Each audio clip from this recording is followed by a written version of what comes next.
ፍንፍኔ የሚባል የሰፈር ስም እንጂ ከተማ የለም። ስሟ ቀድሞውኑ አዲስ አበባ እንጂ ፍንፍኔ አልነበረም። በኦሮሚያ መሃል የምትገኝ እንጂ የኦሮሞ ብሔርተኞች እንደሚሉት የኦሮሞ ጎሳዎች መኖሪያ አልነበረችም ለሚለው መከራከሪያ ከራሳቸው ከሀበሻ ጸሐፊዎች የታሪክ መጽሐፍት ላይ የተገኙ መረጃዎችና መጽሐፍቶቹ አንደኛ ፊታውራሪ ደምሴ ወልደ ሚካኤል በአማርኛ በእንግሊዝኛና በፈረንሳይኛ በአንድ መጽሐፍ ላይ የተዘጋጀውን ጋይድ ቡክ በሚል ርዕስ በታተመ መጽሐፍ ላይ የአሁኗ አዲስ አበባ ከተማ በ1870 ዓመተ ምህረት ተመስርቶበት የሚገኘውንና በዚያን ጊዜ ፍንፍኔ ተብሎ የሚጠራውን ቦታ ንጉሥ ሳህለስላሴ በዚህ ስፍራ ልጆቼና የልጅ ልጆቼ ይነግሳሉ ብለው ትንቢት ተናግረዋል በሚል በዚህ መጽሐፍ በአማርኛ በእንግሊዝኛና በፈረንሳይኛ ተጽፎ እናገኘዋለን። ይህ ትንቢት በሚነገርበት ወቅት ሀገሩ የኦሮሞ ስለመሆኑ ደግሞ ሌላኛው ሁለተኛ ማስረጃዬ በብላቴ ጌታ ህሩይ ወልደ ስላሴ የተጻፈው የኢትዮጵያ ታሪክ ከንግሥት ሳባ እስከ አድዋ ድል በሚል ባዘጋጁት መጽሐፍ ላይ ገጽ 187 ላይ ያለው ቃል እንዲህ ይላል። ይህም ዛሬ አዲስ አበባ ተብሎ የሚጠራው ዋና ከተማ የሆነው ሀገር በዚያን ዘመን ፍንፍኔ ይባል ነበረ። በቦታው ላይ የነበሩት የገላንና የአብቹ ጎሳ ኦሮሞዎች ችግር እንዳይፈጥሩባቸው በማሰብ ንጉሥ ሳህለስላሴ አብቹን ያቀፉና የወደዱ በማስመሰልና ውስጡን ለእርሱ የሚረዱ በማስመሰል እርስ በርስ ያዋጓቸው ጀመረም። ሁለቱም ጎሳዎች 7 ዓመት ሙሉ ሲዋጉ ነበር።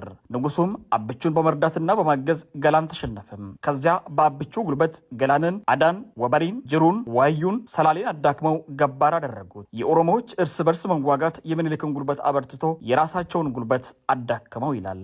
ሶስተኛው ዕድሜ ጠገብ መጽሐፍ ደግሞ የታሪክ ዘመን በሚል የታተመው የጻፊ ትእዛዝ ገብረስላሴ ሲሆን ገጽ 96-97 እንዲህ ይላል። ይህ በድርሳነ ራጉኤል ባቱ ወይም ዝዋይ ደሴት ላይ ቅዱስ ራጉኤል ለልብነ ድንግል በራእይ የገባለትን ቃል ኪዳኑን ነው ብለው አንድ ባህታዊ ከገዳሙ 345 ዓመት በሚስጥር ተጠብቆ የቆዩ መጽሐፍትን ሲገልጹ ብዙ ሚስጥራት ተገኝተውበታል ይላል። በመቀጠል ደግሞ የጥንቷ የዳዊት ከተማ ግን አልተገኘችም። ምኒልክ ይህ እስኪመረመር ግን በወጭጫ ጋራ በፉሪ ቀኝ ከመካከል ከፍ ያለ ለከተማ የሚመች ስፍራ ላይ አይተው መስራት ጀመሩ ይላል። አራተኛው ማስረጃዬ ያችን የምንፈልጋትን ቦታ አግኝቼ አዲስ አበባ ብያታለሁ እቴጌ ጣይቱ ለምኒልክ በጻፉት ደብዳቤ እንደገለጹትና ስሙን እንደቀየሩት ዶክተር ደጃዝማች ዘውዴ ገብረስላሴ ለታሪክ ጽፈውት ይገኛል። በተጨማሪም ንግስቷ ከተሰራላቸው ቤት ከእንጦጦ ወርደው በአሁኑ ፍልውሃ አካባቢ መቀመጥ እንደጀመሩና ከተማውን መስራት እንደጀመሩ መኳንንቱን ቦታ እየተመራ ቤት መስራት እንደጀመረ